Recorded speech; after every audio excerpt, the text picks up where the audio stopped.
14 19% ஏற்கனவே இல்லை, அதான் சொன்னல உங்களுக்கு, என்டிஏல நாங்கள் 10 வருஷம் இருந்தோம். 2019 14 நம்ம எல்லாம் ஒன்றா இருந்தப்போ 19% வாக்குகள் அப்போ பெற்றோம்.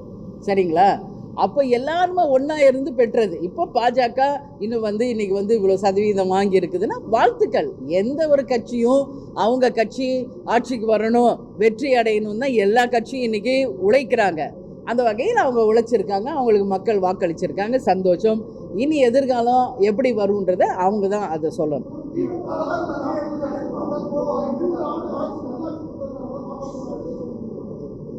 அதான் நான் சொல்லிட்டேன்ல, நல்லாட்சி கொடுத்துருக்காங்களா இல்லையா என்பதை நீங்கள் மக்கள்கிட்ட போய் கேளுங்க, பத்திரிகையாளர்களாகிய நீங்கன்னு நான் கேட்குறேன்.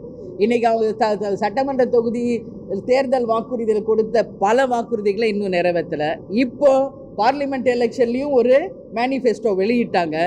அந்த மேனிஃபெஸ்டோவில் அவங்க வெளியிட்ட அந்த வாக்குறுதிகளை அவர்கள் நிறைவேற்றுகிறார்களா என்ற கேள்வியை உங்கள் முன்னாடி நான் இன்றைக்கி வைக்கிறேன். அதில் தான் சில குறிப்புகளை உங்கள் முன்னாடி கேட்டேன். அதெல்லாம் முதல்ல அவங்க செய்யட்டும், அப்போ நான் ஏற்றுக்கிறேன் இது உண்மையிலேயே நல்ல ஆட்சி தான். அதனால் இது நான் சொன்னால் எதிர்கட்சி அப்படி தான் குற்றம் சொல்லுவாங்க. நான் சொல்லலைங்க, மக்கள்கிட்ட போய் நான் தான் சொல்கிறேன். கேப்டன் சொன்னார்ல, எப்பா எங்களை விட்டுருங்க, நாங்கள் வரவே இல்லை களத்துக்கு, நீங்களே இருங்க, நீங்களே மக்களுக்கு நல்லது செய்யுங்க, இந்த தமிழ்நாட்டை சிறப்பாக கொண்டு போங்க, நாங்கள் வேணால் ஒதுங்கிருந்து வேடிக்கை பார்க்கணும் தலைவர் சொன்னார்ல, அதே தான் நானும் சொல்கிறேன். வாங்க, நீங்களே நல்லது பண்ணுங்க, ஊழல் இல்லாமல் நேர்மையான ஆட்சியை கொடுங்க.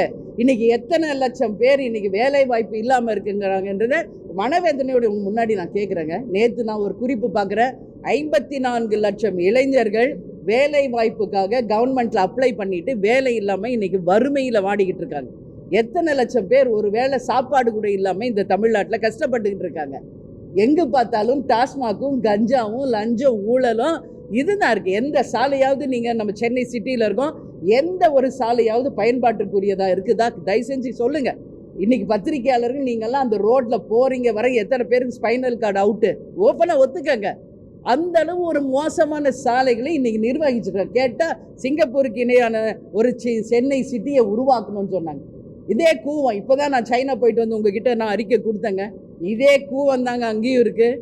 ஆனால் அந்த கூவத்தை அந்த அளவு அவங்க பராமரித்து அந்த நீரோட்டமான அதை வைத்து அந்த மக்களுக்கு அந்த தண்ணீரை ரீசைக்ளிங் பண்ணி உபயோகப்படுத்திக்கிட்டு இருக்காங்க. எத்தனை பாலங்கள், அத்தனை பேருக்கும் வேலை வாய்ப்பு. மக்கள் தொகையில் இந்தியாவுக்கு இணையாக இருக்கும் சைனா இன்னைக்கு நம்மளை விட 100 ஆண்டு காலம் முன்னாடி இருக்காங்க. ஸோ அந்த மாதிரி சரித்திரத்தை எல்லாம் இவங்க படைக்கட்டும். அப்போ நாங்களே ஒதுங்கி சிறந்த ஆட்சி பண்ணுறாங்க, நீங்களே பண்ணுங்கன்னு நாங்கள் தலைவணங்கி ஏற்றுக்கோம். எதுங்க? இன்றைக்கி தாங்க நாங்கள் அப்ளை பண்ணியிருக்கோம். நாங்கள் நேற்றே அனுப்பிட்டோங்க தேர்தல் ஆணையத்துக்கிட்ட. நாங்கள் உரிமையோடு கேட்குறோம், நிச்சயம் அவங்க எங்களுக்கு செவி சாய்ப்பாங்க என்று நாங்கள் நம்புகிறோம். இல்லாத பட்சத்தில் அடுத்த கட்டம் என்னன்றதை நான் உங்களுக்கு சொல்கிறேன்.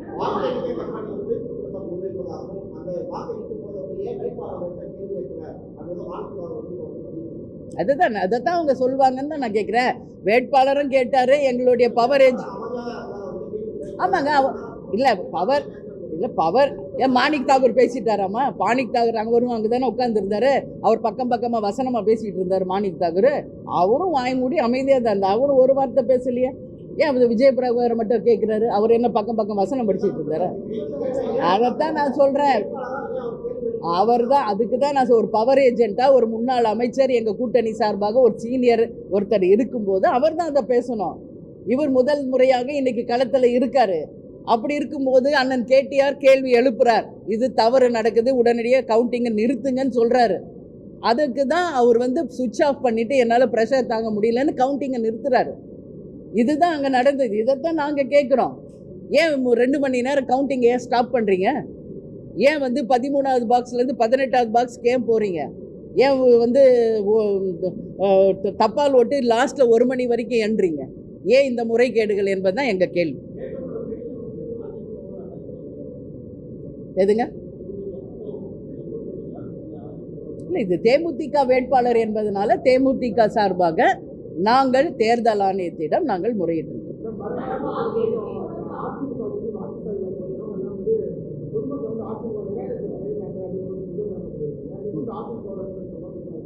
அது செல்வ பெருந்தன் கிட்ட போய் கேளுங்க ஏன் அப்படி சொன்னார்ன்றத. அவர் கருத்தை நீங்கள் அவர்கிட்ட தான் கேட்கணும். செல்வ பெருந்தகை ஒரு கருத்து சொன்னதை வந்து நீங்கள் என்கிட்ட கேட்கக்கூடாது. நாங்கள் அவங்க கூட தாங்க கூட்டணி, அவங்க கூட தாங்க தொடர போகிறோம், சரிங்களா? அதுக்காக செல்வ பெருந்தகை ஒரு கருத்து சொல்வார், இன்னொருத்தர் ஒரு கருத்து சொல்வார், அதையெல்லாம் நாங்கள் ஏற்றுக்கிறதே இல்லை. அவர் சொன்ன கருத்துக்கு பதில் அவர்கிட்ட கேளுங்க, எங்கள் கருத்துக்கு எங்ககிட்ட பதில் கேளுங்க.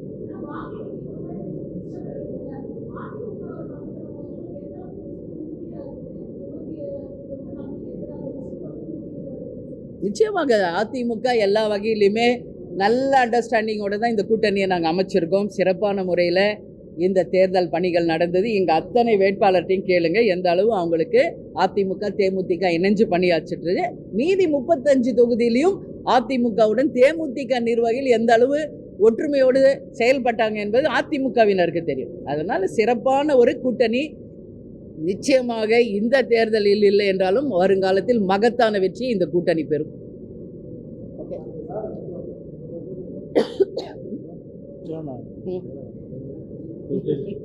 விஜய் பிரபாகர் பேசுங்க.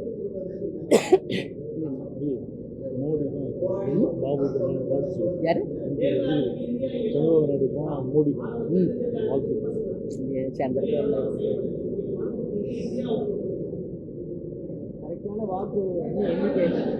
கரெக்டான வாக்கு எண்ணிக்கை எதுவாக இருந்தாலுமே தண்ணி முறையோடு நாங்கள் எங்கள் பொதுச் செயலர் வந்து சொல்லியிருக்காங்க. அது என்னமோ அது தேர்தல் முறையோடு செஞ்சால் அது சந்தோஷமாக ஏற்படுத்தப்படும். மக்களுக்கு உழைக்க முடியலன்றது தான் வேதனை தான். இல்லை, இது வந்து இன்னும் நான் பெட்டராக பெர்ஃபார்ம் பண்ணியிருப்பேன். ஜெயிச்சிருந்தேன்னா இன்னும் மக்களுக்கு இன்னும் கொஞ்சம் ஈஸியாக போய் அவங்களுக்கு செய்ய முடியுது எல்லாமே நாங்கள் செஞ்சுருக்கோம்னு நான் நினைக்கிறேன். அது மட்டும் இல்லாமல் இப்போ வந்து தேர்தலுக்கு முன்னாடி வந்து எல்லாருமே ஒரு சின்ன பையன் என்ன பண்ணுவான்றப்போ ஒரு இவ்வளோ டஃப்பு கொடுக்கும்போது ஒரு வாய்ப்பு மக்கள் எனக்கு கொடுத்துருந்தாங்கன்னா நிச்சயம் இந்த விஜய் பிரபாகர் என்ன பண்ணியிருப்பேன் அப்படின்னு நான் எல்லாருமே நிரூபிச்சிருப்பேன். இப்போ ஒரு காலத்தாமதம் 5 வருஷம் தள்ளுதா இல்லை ரீகவுண்டில் திரும்பி வரானா என்பது காலம்தான் பதில் சொல்லணும். அதே மாதிரி விருதுநகர் வாக்காளர் பெருமக்களை யாரும் எனக்கு ஓட்டு போட்டாலும் இல்லாட்டி எல்லாருமே நன்றியை தெரிவித்துக் கொள்கிறேன். அது என்னோட சொந்த ஊர், மீண்டும் அங்கே நான் வருவேன் இல்லாட்டி நான் சொல்லுவேன்.